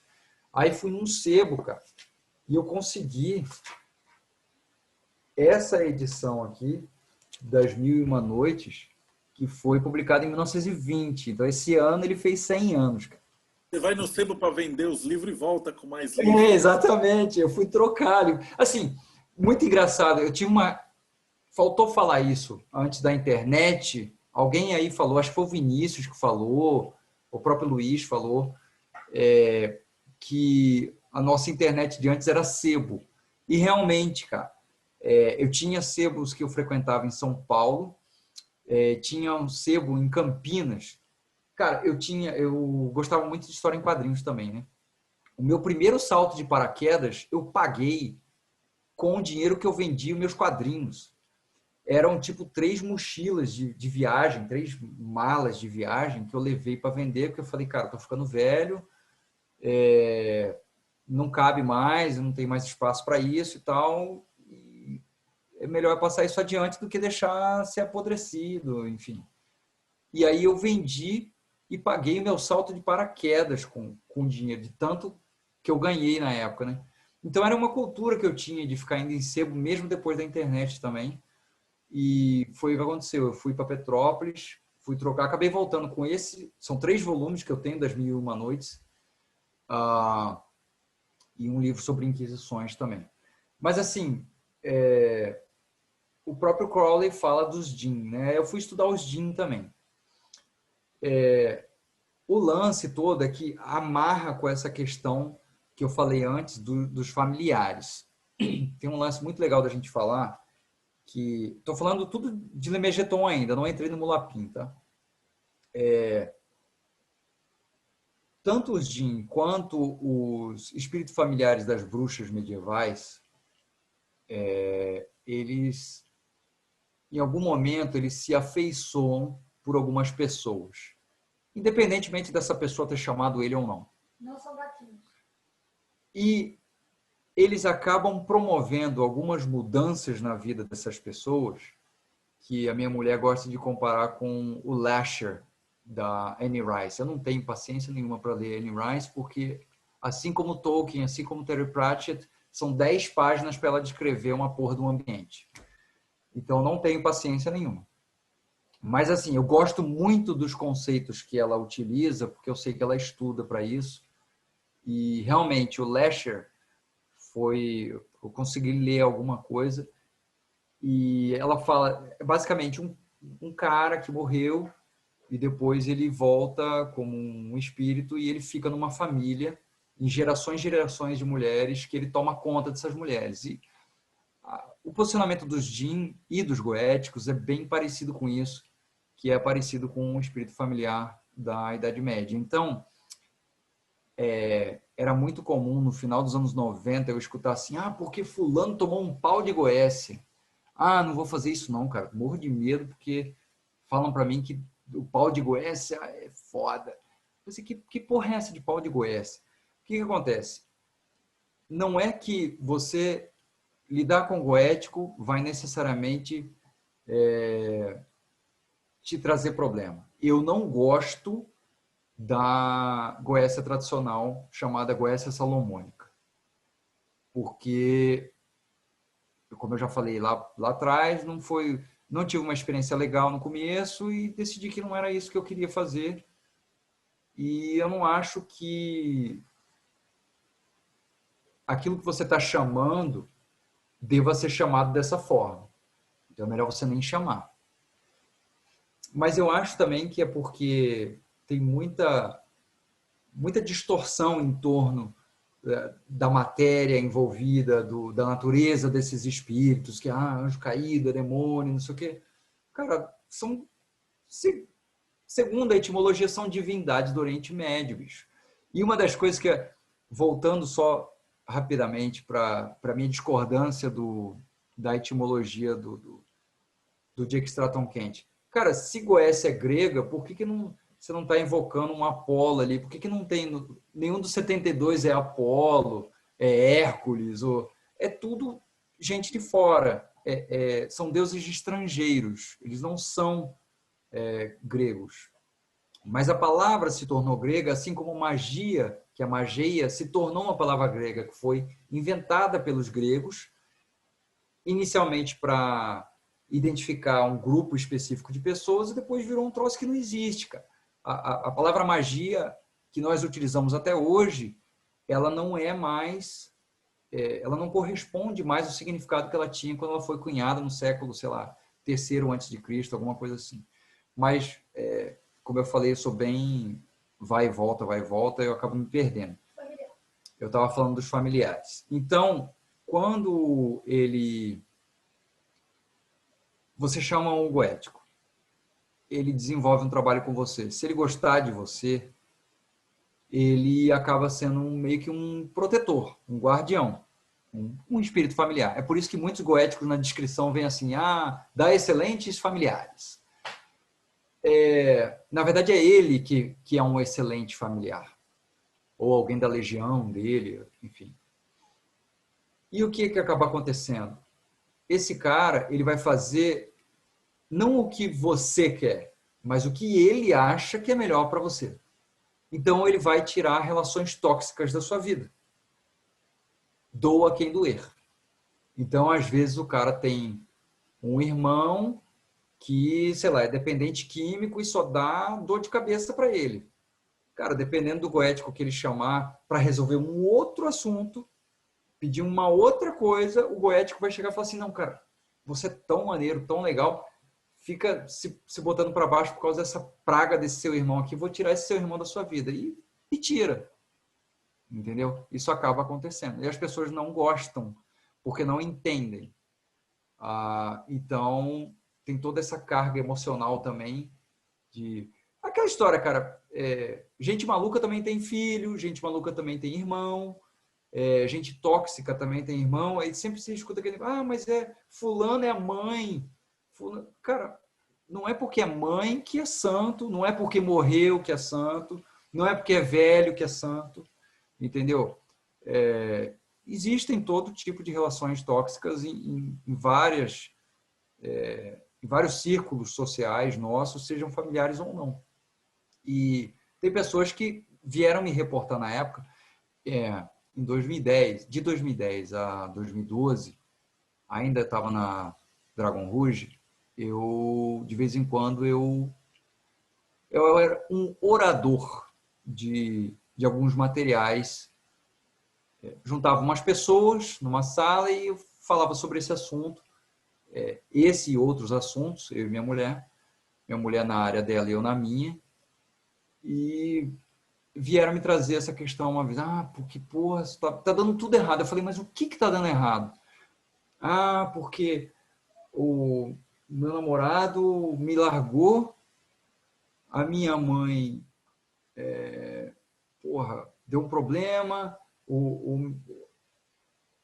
minha irmã, sei lá, morreu, mas você vai ver, eram só pessoas que botavam aquela pessoa para baixo, cara. Assim, não estou defendendo, mas eu estou esclarecendo que, cara, a lógica deles é diferente da nossa. Não tem essa história de, é a mãe dele, não vou mexer com não. Não tem essa, entendeu? Mas, assim, é o que o próprio Vinícius falou aí já. Você tem que estar ciente da energia que você está lidando. Não é necessariamente uma energia ruim ou má, ou adicione aqui o adjetivo negativo que você preferir, mas é uma energia rígida, eu colocaria dessa forma. Assim como Saturno é rígido, assim como você entende que a Ordem de Saturno, por exemplo, quando eles falam, quando você vai entrar na Ordem de Saturno, ela fala, não é para qualquer um não, bicho, porque a energia de Saturno é uma energia pesada. Mas esse pesada não é pesada no sentido de negativo para você e tal. É uma coisa antiga. E os goéticos são divindades do Oriente Médio, eles são divindades antigas. Então, assim, não vai achando que eles são unicórnios bonitinhos, porque eles também não são. Mas eles também não são do jeito que a galera pinta aí, entendeu? Mas, assim, agora pulando um pouco para a questão do Lemegeton. Por que eu cheguei nessa etimologia? Lemé, até hoje ninguém falou assim, eu sou autoridade e Lemegeton significa tal coisa. Até hoje não existe isso, não tem ninguém. O que se sabe, e aí eu é que fui pesquisar, não vi nenhum outro cara falando sobre isso, é o seguinte, Lemé significa nós dizemos. É um verbo grego que tem a conjugação leo, legomé, leger. Tem várias formas. O grego ele tem várias formas de conjugar e tem variações da mesma conjugação. Então, legomé, onde a gente tem, por exemplo, você vê em trabalhos filosóficos antigos, o termo prolegomenon. Você já deve ter ouvido falar sobre isso, não? esse prolegomenon significa aquilo que é dito antes. É um trabalho introdutório. Daí vem o prólogo, por exemplo. E tem epílogo. Epi também significa dizer. Então, é uma variação do legô, legomé. E eu acredito que, neste caso especificamente, lemegeton, seja o nós dizemos dos jetas, de uma maneira que é um pouco não usual, mas que funcionaria mais ou menos com... A galera do direito aí vai entender o que eu estou querendo dizer. O vademecum dos jetas. Vademecum em latim significa vem comigo, mas ele, se não me engano, é um apanhado de jurisprudência e que você utiliza esse termo vademecum. Aí você fala, o vademecum de fulano de tal. Eu acredito que o lemegeton, esse termo tenha sido usado na época dessa forma. E, bom, como é que a gente vai para o Mulapin agora? O Mulapin, ele é como eu falei antes, um compêndio de 3.000 anos. Ele é baseado em outros compêndios mais antigos, mas que não sobreviveram, e que não é possível traduzir. O que sobreviveu não é possível traduzir. Os tradutores oficiais que traduziram ele em 1989 são um austríaco e um norte-americano. É o Hermann Hanger, que é um assirologista austríaco, e o David Pingree, que é um historiador da matemática norte-americano. Eles se juntaram e traduziram lá os 71 asterismos. Na verdade, existe uma polêmica aí em torno dos 71, 72, se é 71 ou 72. Já vou entrar nesse detalhe aí. O que a gente pode falar mais do Mulapin? Primeiro que o nome dele, Mul, significa em acádio, assírio, sumério, significa constelação. Ele é uma evolução de um termo cuneiforme que significa dingir. Que significa não, que chama dingir, que é um asterisco. Igualzinho um asterisco. Igual um asterisco que a gente usa, igual uma estrela do caos, é igualzinho. 3 asteriscos é Mul, 1 asterisco é dingir. O dingir também, ele pode ser chamado de Anu, que é o deus, o principal deus do céu, dos sumérios, dos babilônios e tal. Quando você vê trabalhos acadêmicos, tipo do Hermann Hanger, do David Pingree, o nome traduzido, ele sempre vem com um Dzinho sobrescrito. Então, assim, Dingir Inanna, ele vem um Dzinho sobrescrito e o nome Inanna, que é a deusa Inanna. E quando é a constelação, ele vem com Mu alguma coisa. Então, no caso, Mulapin é o nome da constelação que abre esse compêndio, que é a constelação do Arado, Apim. Enfim, aí tem vários nomes de constelações que, quando eu comecei a ler a tradução do Hermann Hanger e do David Pingree, eu falei assim, cara, isso aqui foi aquela epifânia que eu falei quando caiu no meu colo. Na hora eu lembrei da Goécia. Eu não estava pensando nisso na hora, mas na hora que caiu eu lembrei da Goécia. Porque a forma como as constelações são descritas, deuses com uma cobra na mão, cabeça de leão, esse tipo de coisa assim. Eu falei, cara, isso é Goécia pura, cara. Se você ler Goécia, você vai ver, vai encontrar essas descrições aí dos 72 goéticos lá, dessa forma, com cabeça de animal, corpo de gente, montado em tal bicho. Tem de tudo, para todos os gostos lá. E eu já tinha feito um link, tentado fazer um link da Goécia com o fenômeno da precessão, por causa do 72. A precessão dos equinócios, ela acontece a 71,6 anos. A cada 71,6 anos, o 1 grau da eclíptica, ele volta, ele anda para trás. E isso, basicamente, é o seguinte.